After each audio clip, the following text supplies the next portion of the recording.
Good morning, and it is Thursday. It's New Year's Eve, as I like to say. And I have Camy and Bob here from the fairgrounds. Good morning, guys. Hi, how are you? Good morning. Thank you for having us. Yeah.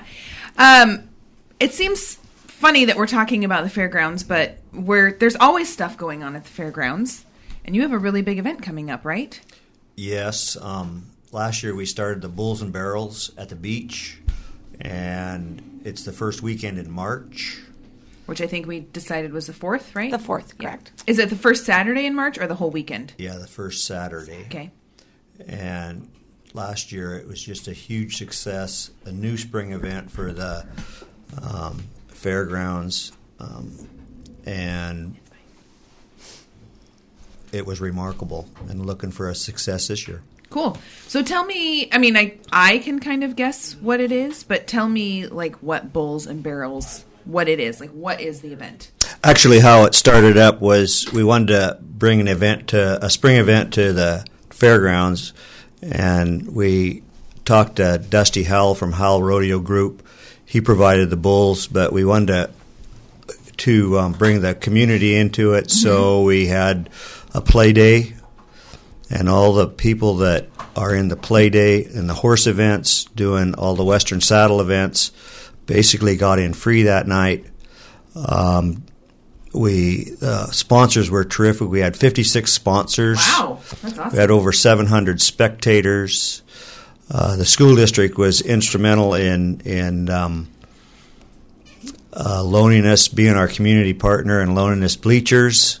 Oh, that's nice. And in return, we fixed some of those bleachers that were broken and bent, and it worked out very well for all of us. Very cool. So it's kind of a rodeo-type event. It is. Right? Yeah. Maybe I didn't finish that. And then in the evening, maybe I got sidetracked, but in the evening then, the Howell Rodeo Group brought 36 bulls. We wrapped the pavilion in a half moon, and it was incredible to be so close to that event, and huge success. Very cool. How much does it cost to get in? Last year it was $10. But that's not bad. It's a really inexpensive evening or day. And we should say it's inside, right? It's not in the grandstands. It's not outside in the grandstands. Yes, last year we did get some reports that they didn't know it was inside.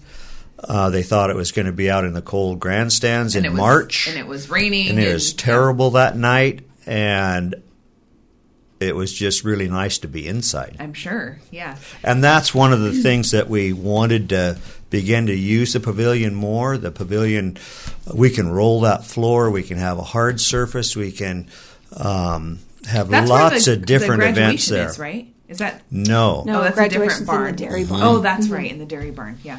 Actually, Howell Rodeo Group put all the bulls, and we put plenty of sawdust down in the small animal barn, and then set up the bull chutes on the east side of the pavilion, where the play days and this,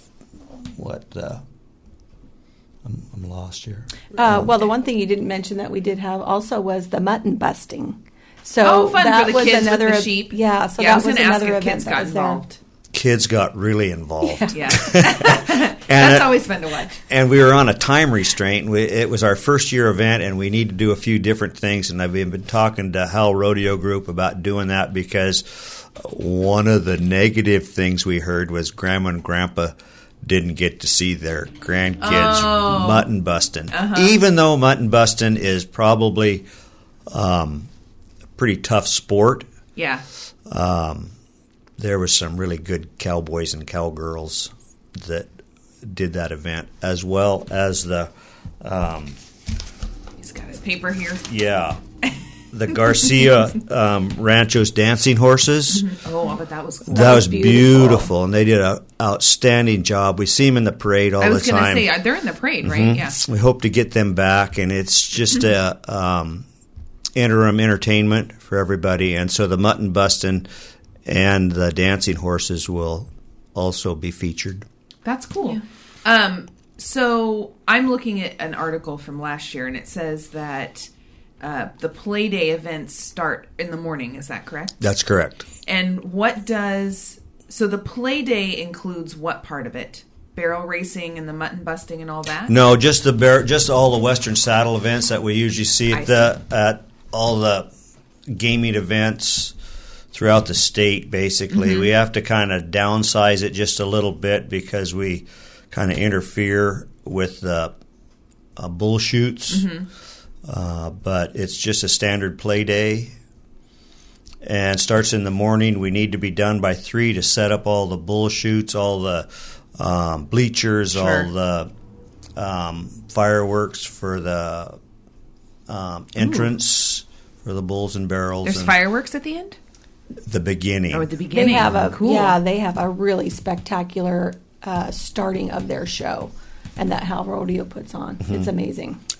And That's cool. And it's down to they have a 2-hour show with those 36 bulls, including the national anthem and a great introduction. Very patriotic, and on with fun time for $10. Absolutely. Yeah. And then we do have food vendors. Last year, it was our first year doing it. So right, we just had a couple couple of booths there. But so hopefully we'll expand on that this year, have some covered seating so that you can, in case the weather is not as beautiful as it is today, you can go out there and March. And get some food and beverages. And so make it just a well-rounded event. Cool. Now, the Howell Rodeo is the one that also does the June Dairy Rodeo. Is that right? That's correct. Oh, cool. And we went to the Rodeo Association and kind of got their blessing to help improve that show in June, which they felt was really beneficial to get that interest up. Sure. Yeah, if you missed this one, you can go see it or go see both. Absolutely. Yeah, maybe you've never been to one before and you go. So this is Bulls and Barrels. It is March 4th, right? Correct. $10 at 6 o'clock. And the play day is free admission. So the barrel racing and all that, is that correct? I'm saying that, but yes, that's free admission, and anybody that comes in gets a bracelet that does the play day, gets in free that night. That participates. The participants. Gotcha. And we kind of have to restrict it due to that timeline. Right. But last year we had 56 sponsors, anywhere from $150 to $1,000, depending on what we did. It costs a lot of money to get those bulls in for the weekend and rent the chutes, but it's a huge. I just can't say enough about how many different bunches of people that they brought in from the community, and all the sponsors that did it, and the spectators who like bulls, who like horses, who like beer, who like food. We had everything there as a spring event, and everybody in the community got involved. It sounds like a fun time. The barrel racing, I know there's a couple of kid barrel racing, like youth barrel racing groups in town. Did they get involved at all, or is it adults that mostly do that? No, I think it was a combination of all. Whoever was involved with horses and... Well, last year it was put on by one of our local high school students as a senior project. Oh, she took that is really on. cool. Yeah, Josie Hoops put that on, and so she got all the volunteers and coordinated all the people, to get all the participants and all of that. So we're just kind of expanding on her idea, and hopefully we'll be able to get a group that will take that on as well. Very cool. Yeah. Where's the senior that needs another senior project? Yeah. I need to take a quick break. We're going to talk about TBCC. It's time to start planning those New Year's resolutions. If one of your goals for the new year includes going back to school to finish or start your degree, then Tillamook Bay Community College is here to help you. Whether you need to earn your GED, get started on a bachelor's degree, master a few new skills, or need to learn English as a second language, TBCC can help get you started.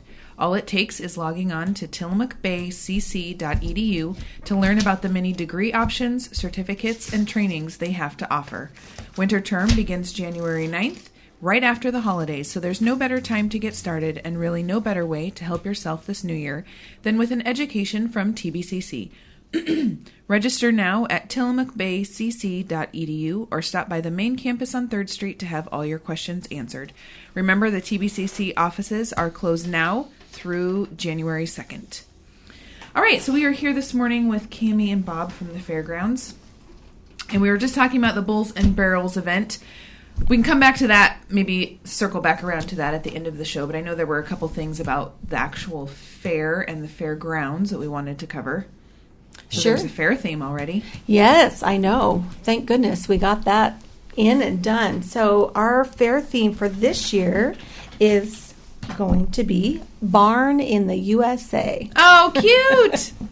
So Something tells me there's going to be a lot of Bruce Springsteen. yeah, boy, if we had a way, anybody out there know how to get a hold of him? Yeah, that would be awesome. Hey, how awesome would that be to have him come as entertainment? Absolutely, just do a shout out Let's to just start Bruce. sending him, Good sending thought. him letters. Yeah, Good thought. We got time. We got 8 months. We got some great listeners, so I'm sure we can get it done. Yeah, we'll just bombard him with with letters and requests.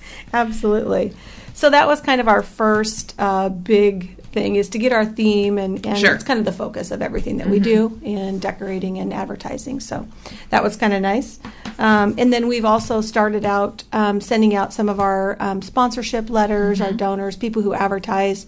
Those letters have already gone out, and we are getting a lot of responses back. One of the biggest challenges is our entertainment. So in order to put on a free, fabulous entertainment show for those 3 nights, it's expensive. And so we are especially asking if anybody would like to step up and kind of help us out with that. There's always opportunities at the fairgrounds to help in a lot of different capacities. So whether it's grandstand, whether it's courtyard, fair acres, those are all the things that we put on for everybody in the community. Right. And basically, that's just part of doing business. So Yeah. You were saying sponsor letters have gone out for advertising in the fair book, or just for things like right. So we sponsoring have somebody to come people in? who sponsor. We have Pig and Ford. You all have seen that, and so we have each of those cars has a sponsor on it. Gotcha. So we just confirm that they still want to continue with that tradition. KTIL has a sponsor car on there. So we've sent out basically just, yes, I'd like to do what I did last year, but there's also opportunities if you want to do more. There's a lot of different areas in the fairgrounds that we provide free of charge. Yep. And it all takes a little bit of money to keep it going. Sure. So if someone hasn't gotten one of those letters or hasn't participated before as a sponsor, what should they do if they want to find out more? Call you? They can just email us at tillamookfair@tillamookfair.com. Oh, that's easy. Or they can call us. The office, we're always there to answer any questions. We can email out information or talk with you, meet with you, come by the fair office and say hi. And the phone number is 842-2272. That is correct. Right? I found it online. And the fair dates? August 9th through the 12th. So Wednesday through Saturday. Which I found out last year. I kind of always figured it, but last year was kind of weird because the first week of August, it actually started on Monday. And so I was like, well, it's almost a full week, but it is. It's always the very first full, complete week in August. Correct. Right? And I know, and sometimes the calendar plays tricks on us a little bit, but it is typically that weekend, that week. The first full week. Full week. Yeah. Yeah. I know. I was just saying yesterday, I saw somebody posted a picture of their kids in the summer. Oh, I can't wait for warm sunshine, sunny days again. And man, usually we get some real nice weather during that week. Knock on wood. Yeah, exactly. Well, and we do still have things going on. Like we have open skate in the roller rink. Yeah, that's going on right now. That's going on right now.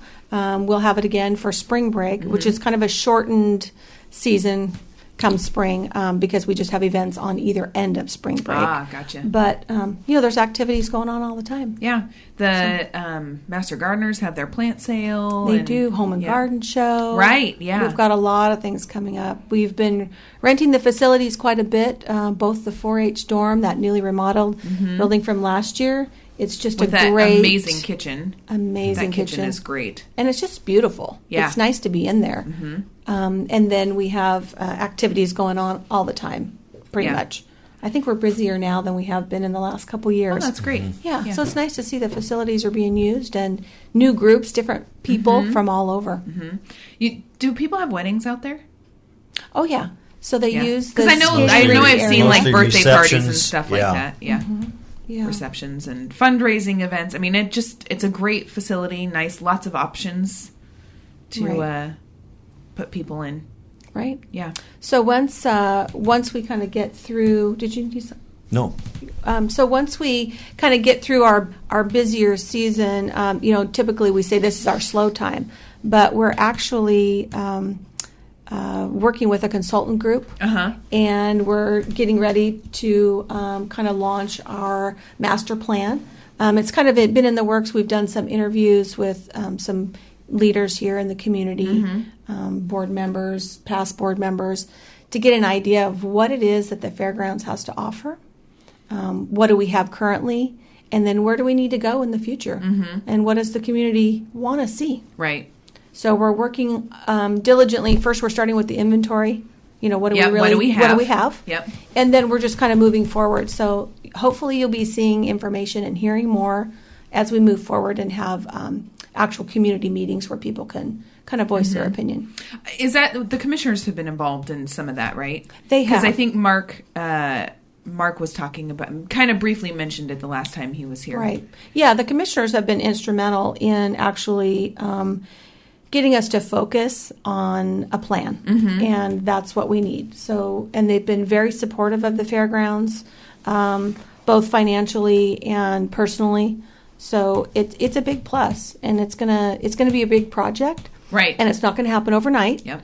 But the more input that we have, and again, get focused on what it is that we want to do, I think we'll have a lot of support. That's great. Yeah. And I know we talked about briefly, just kind of minor, but there's little upgrades happening, right, through the fairgrounds that we were saying? Like the bathrooms and some doors are being replaced, which I know seems kind of silly to mention, but I think it's good. It's, it's not like you're letting it sit, and it's being maintained and upgraded when needed. Right. So we kind of take a tour every once in a while and just look around and get a different perspective on, if I was somebody coming to wander through the facility, not just at fair time. Someone who's never been there before. Who's never been there. What would you see? Right. Well, it needs to be cleaned up, spruced up. It needs to be accessible, usable, all of those kinds of things. And so that's what we're just systematically kind of going through and checking all the things that maybe haven't been looked at for a while. Yeah. And as a board member, I'd just like to say that, our manager and our office staff and our maintenance staff is remarkable, and they're really taking on a lot of. So, I know. I saw Dean Christ his group was kind of during the fair, were the ones doing all the janitorial and those things. And I said, "Man, that is a big job." And he goes, "Yeah, I didn't realize how big of a job." I mean, he's like, "I knew, but it's just 4 or 5 days, or probably even a week, because the 4-H kids come in early, don't they?" Yeah, they're there a full week. Yeah. And they did an amazing job. They probably worked themselves silly, but and it really showed. I mean, we had a lot of comments, and you don't think that people are going to notice, but actually that's one of the first things that people do notice. The grounds were clean. Yep. The bathrooms were beautiful. The garbages weren't overflowing. And you didn't actually see anyone during fair time. It was just like it happened. Right. As well as safety and security. The fair is just remarkable. People that come from out of town are in awe of the... For the amount of people that are there, you would think there would be more, I don't hate to say it, but more problems, but there aren't. I mean, it's just, everybody's... Yeah, 73,000, a little more. Wow. I think record was 78,000, all in 4 days in Tillamook County. And it's crazy. It is. It's fun to be involved with. Yeah, you pack a lot of fun into those 4 days. I know. You feel like you need a vacation after. I just need a week off. Maybe we can go visit another fair. Yeah, there you go. Yeah, well, then the state fair is right after that. Exactly. I'm going to take a quick break and talk about the Pioneer Museum. Tillamook County, it's a beautiful part of the world with a rich history. And thanks to the Tillamook County Pioneer Museum, from the beauty of our shores to the preserved wonders of our past, our history is secure. Established in the 1930s, the Tillamook County Pioneer Museum was given the task of preserving and interpreting the environmental and human history of Tillamook County. And what a wonderful job they're doing. The care they give the exhibits, you'll find a restored Victorian bedroom on the second floor of the museum. To the heart they show our environment, Kilch's Point, a special place on Tillamook Bay with acres of forested wetlands, tidal marsh, and open meadow. It is Tillamook. These acres are held in trust by the museum, protected for us all. The history of Tillamook County serves as a reminder of the diverse people who have called it home. This stretch of the North Oregon coast is a living memorial to those who came before, and that history is preserved for all to enjoy at the Tillamook County Pioneer Museum. Open Tuesday through Sunday on 2nd and Pacific in downtown Tillamook. Step back in time with the Tillamook County Pioneer Museum. So we're here talking with Bob and Camy. And Camy, you're the manager, right, of the fairgrounds? I am. Was this your first year? Your Yes. first fair as manager? It was. Yeah, I was hired August 1st, and fair started 9 days later. You were hired August 1st? I was. That's one of those, you don't know what you're getting into, lady. I guess I didn't read the fine print. I'm not sure. Well, you got inducted real quick, didn't you? I did. Yeah. Yes. And I was previously on the fair board. So it wasn't like you were completely... a total surprise. Right. But when everybody you had a lot more looks responsibility. to you, you have to have the answer, right? Yeah, exactly. I know I came, and you probably don't remember, but I came to you looking for towels because the courtyard stage was wet, and you were like, I'll get them. And they showed up. Towels showed up. It was great. And Bob, you're on the board, right? Yes, ma'am. Yes. And you've been on the board for a while, haven't you? A couple 3 years? 3 or 4 years. Couple years, yeah. 3, maybe going on 4. I'm not sure. It just feels longer, Bob. No, it doesn't. And the board members are very involved in the fair as well, right? I see you guys walking around all the time. Yeah, some more than others as far as the actual time we can put in. Right. But, yeah, we work hard at it. Mm-hmm. Yeah. So every board member has a specific area of expertise, so to speak. And Gotcha. so that way you've got somebody who's kind of your point person, and if there's an issue or anything that needs to be done, you can kind of go to that person in that Right. area. And at least you know who to talk to and how to get something done. Nice. So. Yeah. That's And good. in my case, the fair was security and carnival, and always have some complaints in the end, but we have a great security staff. Carnival, we have great people bringing in the carnivals, and they're safe generally, but always a few problems that I'm always working on, or goes to Camy. Yeah. So do you want to, we have about 4 minutes left, 3-ish. Do you want to briefly go over Bulls and Barrels? Since Sure. That's the next thing coming up. That's the first week in March, the Saturday of the 4th, the Bulls and Barrels event, if anybody was tuning in late, and put on by the fairgrounds, at the fairgrounds, in the pavilion. It's an inside event. Hal Rodeo Group contracted for 36 bulls and set up the bull chutes. It starts with a play day, Western Saddle events in the daytime. Generally at 7 o'clock, the doors open. I know it's a long ways away, but it was our first event last year, and we're making improvements on that event.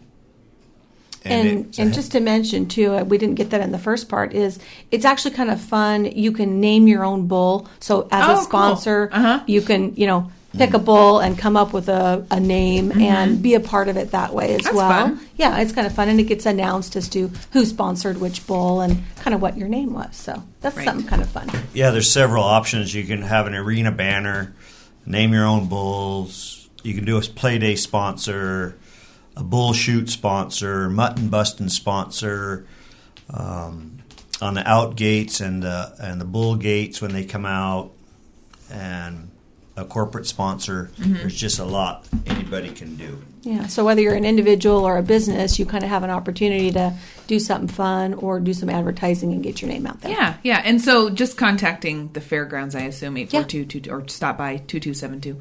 And I know you guys are on Facebook, and it looks like, I was snooping around while you were talking. It looks like someone's managing it pretty well. I don't know, is that Kristen? Actually, that's Audra. Oh, Oh, So, okay. yeah, Audrey in our office, she manages that Facebook page. Yeah, well, she does a good job because it looks like it's pretty updated. So I assume that there will be some Bulls and Barrels things posted as we get a little bit closer to remind people that it's coming up, and probably something in the paper and all those kinds of good things. Yeah. And then also, I wanted to plug your website real quick because it's easy to remember, tillamookfair.com. What was that face for? Well, that's something that, for me personally, it needs to be updated. Uh-huh. It has just the pertinent information. Right. But it's not very attractive. So that's something for us to work on. Yeah. But, But it has information on there as well. And when it gets closer to the fair time, it usually has the fair events listed and the entertainment and all that kind of stuff. Yep. Yeah. That's great. Cool. Well, thanks for coming in today. Yeah, thanks for having us. Yeah. Let's see. Tomorrow we'll have Dave McCall in talking about the recycling program. Don't forget senior meals, noon every weekday. Nope. Yes, noon every weekday at the Kaiwana Community Center in Pacific City, as well as Tillamook Senior Center at 4th and Stillwell. Cost is $3 for seniors and $6.75 for everyone else. I thought it was Wednesday for a second, and I have a different thing I have to read for senior meals on Wednesday. Tilla Skate is having open skate this week. Use their skates for $5. Use their skates for $5 or bring your own for $4, which is just through tomorrow, right? Yes, and that's Thursday. From 1 to 4. 1 to 4. Oh, I didn't write that down. So it's New Year's weekend, and there's a lot of fun things going on. Saturday at 3, there's a mile-long race down 3rd Street. You can enter at, it's a mile long. Enter at raceentry.com or register on Saturday by Goodspeed Park by 2:45 p.m. It's sponsored by the Ultimate Track Club and Tillamook Distance Project. Saturday, the Rotary will be hosting a New Year's Eve dinner and comedy show at the Old Mill Marina in Garibaldi starting at 8 p.m. Get your tickets at Yo Time in downtown Tillamook. Saturday, also from 6 to 9, enjoy a family-friendly, fun, no-alcohol event at the Tillamook County Library. Dance in the New Year with a concert by Midnight Gumbo. Free popcorn and soft drinks guaranteed to get your groove on. We should say dance in the East Coast New Year because it ends at 9. Saturday and Sunday is also free fishing weekend. And then Sunday, because it's the new year, it's time for the Polar Plunge. 11 a.m. at the north end of Manzanita Beach. It's a fun way to start the new year. You get to go run into the ocean. It's cold. Hence Polar Plunge. And then also on Sunday is the first day hike at Short Sands Beach Trailhead starting at 9 a.m. They want you to dress in layers, wear good shoes, and bring some water. And then Tuesday is the swearing-in ceremony for newly elected officials from the May primary and the November general election. It'll be held in Circuit Courtroom 102 at 8:30 a.m. That is Tuesday. Thanks again. It's exciting to think about the fair and all the fun things that are going on there. Great, thank you. Yeah, Happy New Year. And thank you, Tillamook, for listening.